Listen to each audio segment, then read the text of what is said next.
সবাইকে আবারও স্বাগতম জানাচ্ছি আমাদের এই পর্যায়ের লেকচারে, যেখানে আমরা কথা বলবো মাইক্রোসফট পাওয়ার পয়েন্ট বা গুগল স্লাইডস নিয়ে।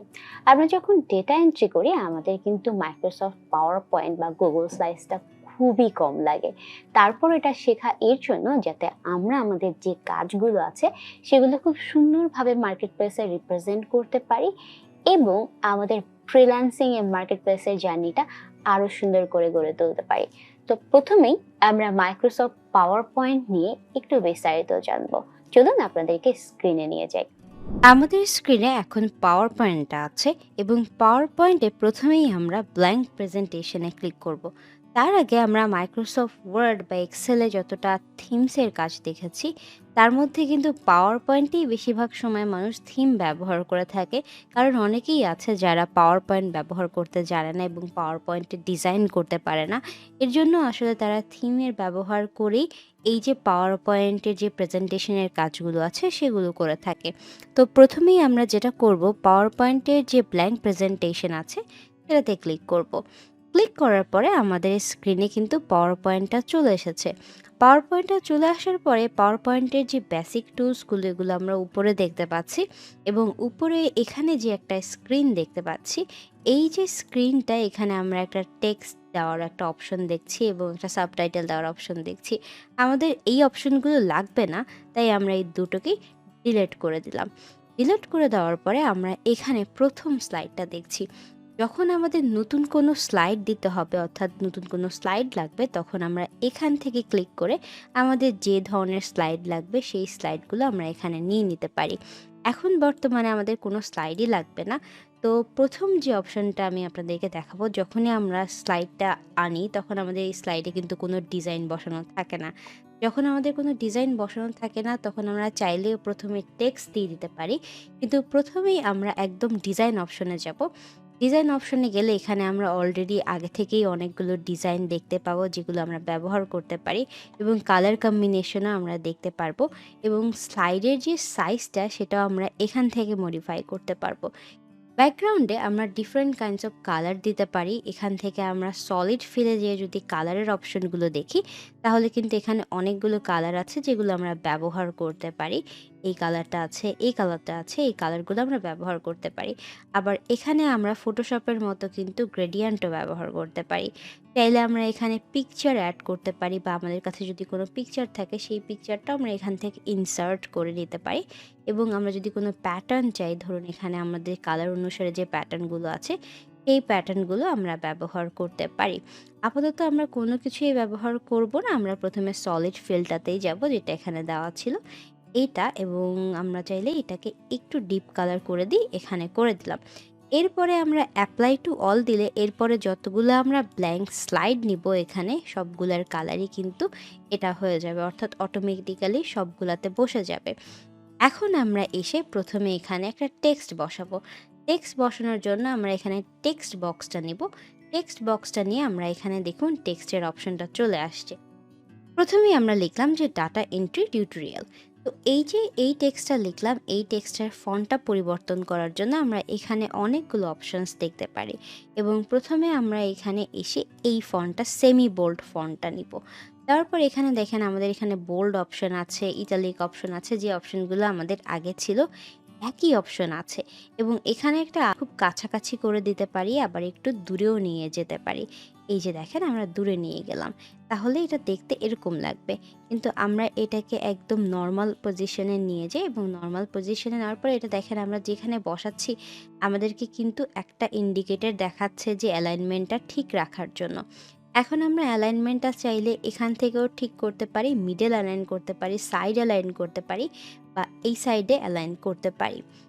এই যে অ্যালাইনমেন্টটা আছে এটা কিন্তু আমরা এখানে অ্যারেঞ্জ অপশনে গেলে যখনই আমরা অ্যালাইন অপশনটা দেখবো এখানে কিন্তু left, centre, right, top, middle, bottom এই জিনিসগুলো আছে। আমরা অ্যালাইন টু সেন্টার দিলে এটা অটোমেটিক সেন্টারে অ্যালাইন হয়ে যাবে।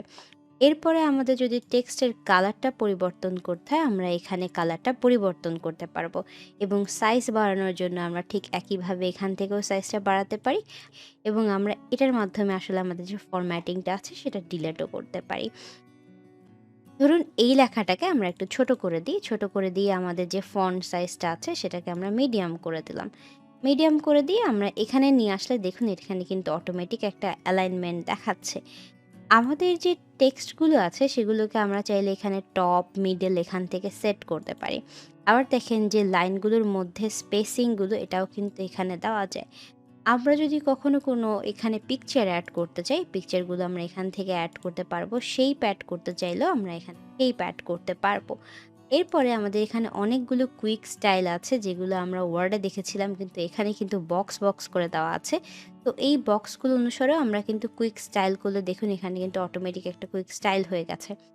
পাশেই দেখবেন এই আউটলাইনের কালারগুলো পরিবর্তন করার অপশন চলে আসছে আপনার কাছে।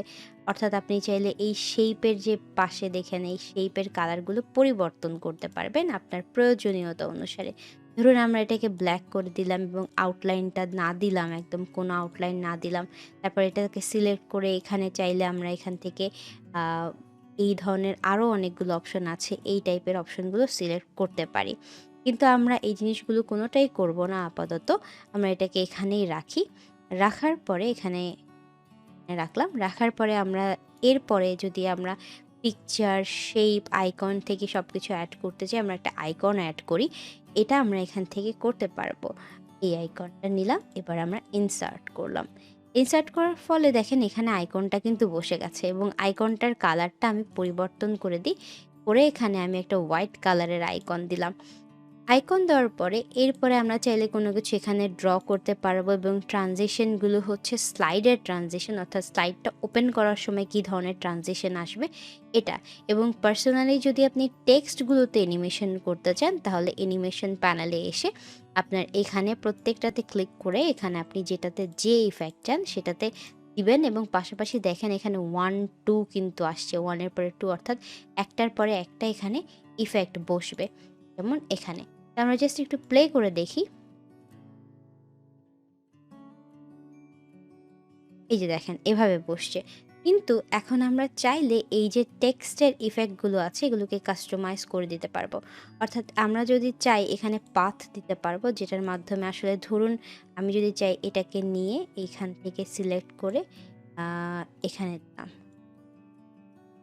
তো দেখেন এটা কিন্তু অটোমেটিক এখান থেকে এই জায়গায় কিন্তু একটা ট্রানজিশনের মতো হয়ে গেল। আবার আমাদের যে অ্যানিমেশন প্যানেল আছে সেই অ্যানিমেশন প্যানেলে যে আপনি একটার পরে একটা এখানে সেট করতে পারেন যে কোনটা আগে দিবেন, কোনটা পরে দিবেন, এটার ইফেক্ট অপশনটা কিভাবে আসবে, টাইমিংটা, ট্রিগারটা, টেক্সট অ্যানিমেশন এখান থেকে পুরোপুরি কাস্টমাইজ করা যায়। এবং আমরা যখনই প্রেজেন্টেশন বানাই অর্থাৎ কোনো, এটা তো জাস্ট একটা বেসিক আপনাদেরকে বাটনগুলো বা এখানে টুলবারগুলো বোঝানোর জন্য দেখানো হচ্ছে। যখনই আমরা এই পাওয়ার পয়েন্ট রিলেটেড ব্যাপারে প্রেজেন্টেশন বানাবো এবং আমাদের পোর্টফোলিও বানাবো তখন আমরা কিন্তু পাওয়ার পয়েন্ট নিয়ে অনেক কিছু অ্যাডভান্স লেভেলের শিখবো যেগুলো আমাদেরকে কাজে লাগবে।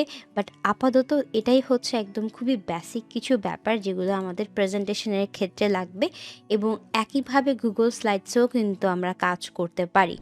পাওয়ার পয়েন্টে কিন্তু অনেক অ্যাডভান্স ফিচার আছে এবং আমরা যখনই কোনো কিছু ডিজাইন করব পাওয়ার পয়েন্টে সেটা কিন্তু অনেক আই ক্যাচি হয়ে যাবে। কিন্তু অনেক সময় আমরা যখন গুগল স্লাইডস ব্যবহার করি আমাদের কাছে কিন্তু এটা সহজবোধ্য নাও লাগতে পারে। তাও আমাদের কিন্তু জেনে রাখা উচিত যে গুগল স্লাইডস আমরা কিভাবে ব্যবহার করতে পারি এবং কিভাবে কাজে লাগাতে পারি। তাই চলুন আমরা গুগল স্লাইডস নিয়েও একটু বিস্তারিত জানি। যখন আমরা গুগল স্লাইডসে আসলাম এখানে ড্রাইভে এসে গুগল স্লাইডসটা ওপেন করলেই কিন্তু আমাদের এখানে গুগল স্লাইডসটা চলে আসবে। এখানে থিমগুলো কিন্তু সাইড বারে আসে এবং এখানের যে অপশনগুলো সেগুলো আমরা উপরে দেখতে পাই। আমরা ব্যাকগ্রাউন্ড থেকে শুরু করে সব কিছু এখানে একদমই পাওয়ার পয়েন্টের মতো পরিবর্তন করতে পারবো। আমাদের লেআউট থেকে শুরু করে সব কিছু, ইভেন ট্রানজিশন, আমরা কি ধরনের ট্রানজিশন চাই, কোনো ধরনের টেক্সট বক্স থেকে শুরু করে সব কিছু আমরা এখানে অ্যাড করতে পারবো। আমাদের যে স্লাইড আছে সেগুলোর ব্যাকগ্রাউন্ড দিতে পারবো, তারপর বিভিন্ন ধরনের কাস্টম ট্রানজিশন দিতে পারবো। এখান থেকে আমরা টেবল, শেপ, ভিডিও সব কিছুই আমরা অ্যাড করতে পারবো। গুগল স্লাইডসটা কিন্তু আমরা ফাইলে এসে যে কোনো মানুষের সাথে শেয়ার করতে পারবো। যেভাবে আমরা গুগলে স্প্রেডশিট বা ডক্স শেয়ার করেছি সব কিছুই কাইন্ডা একই রকম, জাস্ট ফিচারটা একটু অন্যরকম। এবং যখন আমরা ডাটা এন্ট্রি সেক্টরে পোর্টফোলিও বানানোর কাজ করব তখন কিন্তু আমরা এই যে গুগল স্লাইডস থেকে শুরু করে পাওয়ার পয়েন্ট এগুলোর কাজগুলো শিখে নিব, যাতে আমরা আমাদের নিজেদের রিপ্রেজেন্টেশনটা অনেক সুন্দর করে করতে পারি। এতক্ষণ আমরা মাইক্রোসফট পাওয়ার পয়েন্ট এবং গুগল স্লাইডস নিয়ে অনেক কিছুই জানলাম, কিন্তু এখনো আমাদের শেখার অনেক কিছুই বাকি আছে। ডেটা এন্ট্রি করতে করতে বা ডেটা এন্ট্রি সেক্টরে কাজ করতে করতে আমরা হয়তো এগুলো নিয়ে আরো অনেক বেশি জানবো, কিন্তু আরো কয়েকটা গুরুত্বপূর্ণ সফটওয়্যার নিয়ে আমাদেরকে কথা বলতে হবে। তাই আবারও দেখা হবে আপনাদের সাথে পরবর্তী লেকচারে।